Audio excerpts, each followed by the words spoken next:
Jimmie Johnson will start the Daytona 500 no matter what happens in qualifying. For the first time ever, a rule guarantees a spot based on legacy. Fans are celebrating, teams are furious. And the meaning of Daytona may have just changed. Jimmie Johnson's legacy has never depended on lap times alone. His career reshaped NASCAR, setting standards that still define the sport today. That legacy returned to the spotlight when the 2026 Daytona 500 entry list revealed a decision that stunned fans and teams alike. For the first time, Johnson will take the green flag in the Great American Race without having to earn his way in on speed. This is not rumor. This is not speculation. It is written into the rulebook. For the first time in modern NASCAR history, a non-charter driver is guaranteed a spot in the Daytona 500 based not on speed, not on dual results, but on legacy. NASCAR calls it the Open Exemption Provisional. Fans quickly gave it a different name, the 37th spot. To understand why this has become one of the most heated debates in recent NASCAR memory, you have to understand how hard it is to make the Daytona 500 when you do not own a charter. The Daytona 500 is not just another race. It is the Super Bowl of stock car racing. 40 starting positions. 36 of those are locked in by chartered teams before anyone turns a lap. That leaves only 4 spots available for open teams. These teams bring their cars with no guarantee. They spend months preparing. They invest millions. Everything comes down to 2 nights of qualifying and 2 dual races where one mistake can end the entire season before it starts. That pressure is what has defined Daytona for decades. Anyone can show up. Very few make it in. Until now. Under the Open Exemption Provisional, NASCAR allows a driver who meets certain criteria to bypass that entire process. The driver must be internationally recognized. They must be a former champion or a globally respected competitor. They must not hold a charter. If approved, NASCAR adds them to the Daytona 500 field regardless of qualifying performance. In 2026, Jimmie Johnson qualifies on every level. Johnson will drive the number 84 Toyota for Legacy Motor Club. The team does not have a charter for that entry. Under previous rules, Johnson would have had to race his way in just like every other open car. He would have needed speed in single-car qualifying or survival in the duels. That is no longer required. Even if Johnson qualifies dead last, even if he crashes in his duel, even if the car is off the pace all week, he will still start the Daytona 500. That decision immediately sent shockwaves through the garage and the fan base. For supporters, the argument is simple. Jimmie Johnson is one of the greatest drivers the sport has ever seen. 7 championships place him in rare company alongside Richard Petty and Dale Earnhardt. He helped define NASCAR's modern era. His return to Daytona brings attention, sponsors, and mainstream coverage. Guaranteeing his spot ensures that one of the sport's biggest names is on the grid for its biggest race. They argue that NASCAR has always made exceptions for stars. The sport thrives on heroes. Johnson earned his place through decades of dominance. In their eyes, legacy matters. But critics see something very different. They see a rule that changes the competitive balance before a single lap is run. They see one less opportunity for a small team that followed the rules, brought speed, and hoped to race their way into the show. They see a precedent that favors reputation over performance. And most importantly, they see a sport that once prided itself on earning everything on the track, now bending its own standards.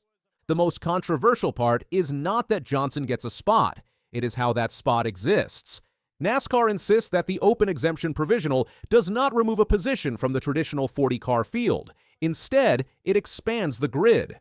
With Johnson included, the Daytona 500 becomes a 41-car race. On paper, that sounds fair. No one is technically bumped out. In reality, the math tells a different story. When more open cars show up than available positions, someone always goes home. The presence of a guaranteed provisional car changes the odds. It increases competition for the remaining open spots. It raises the bar. A team that might have raced its way in under the old system now faces longer odds because one position is already spoken for before qualifying even begins. That is why smaller teams are angry. These teams operate on razor-thin margins. Making the Daytona 500 can define their entire season. Sponsors depend on it. Employees depend on it. Missing the race can mean layoffs or shutting down altogether. For them, Daytona is not about legacy. It is about survival. From their perspective, the Open Exemption Provisional sends a clear message. History matters more than hunger. Reputation matters more than risk. Fans are split right down the middle. Some argue that Johnson should not be treated differently simply because of his past. They point out that legends like Darrell Waltrip and Richard Petty failed to qualify for Daytona late in their careers. They had to live with it. No special rules existed then. Racing was unforgiving. That was part of its identity. Others counter that the sport has changed. Charters have already altered the idea of pure competition. Most of the field is guaranteed a spot every week. The Open Exemption Provisional is simply another evolution. And if NASCAR is going to make exceptions, they would rather see them used for someone like Jimmie Johnson than a pay driver with no history. NASCAR officials defend the rule by pointing to global motorsports. Formula One uses wildcards. Endurance racing invites legends. The goal is to attract attention and elevate the event. Daytona is not just a race. It is a showcase. Johnson brings eyeballs. Eyeballs bring money. Money keeps the sport alive. But the deeper concern goes beyond Johnson himself. What happens next? If Johnson qualifies for the provisional, what about the next 7-time champion? What about a former IndyCar star? What about a global name with no NASCAR background but international fame? Where does the line get drawn? NASCAR says each provisional must be approved on a case-by-case basis. There is no automatic entitlement, but fans have heard that before. Slippery slopes rarely announce themselves. There is also the competitive integrity question. Johnson will start the race even though he will not earn championship points if he uses the provisional. That is meant to balance fairness. He can win the race, he can collect the trophy, but he cannot influence the title standings. For some, that is enough. For others, it misses the point entirely. Daytona is chaotic. A driver can wipe out half the field with one mistake. Points or not, Johnson's presence affects the race. And then there is the emotional side.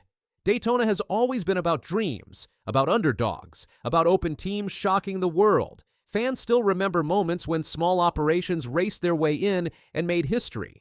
Those stories are part of what made Daytona special.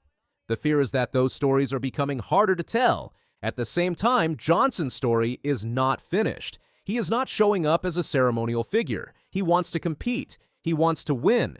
He has been open about the difficulty of returning after years away from full-time NASCAR racing. Super speedway racing is unforgiving. Nothing is guaranteed once the green flag drops. That reality is what makes this debate so uncomfortable. Both sides are right. Johnson deserves respect. He earned it through decades of excellence. But the teams fighting for those last spots also deserve respect.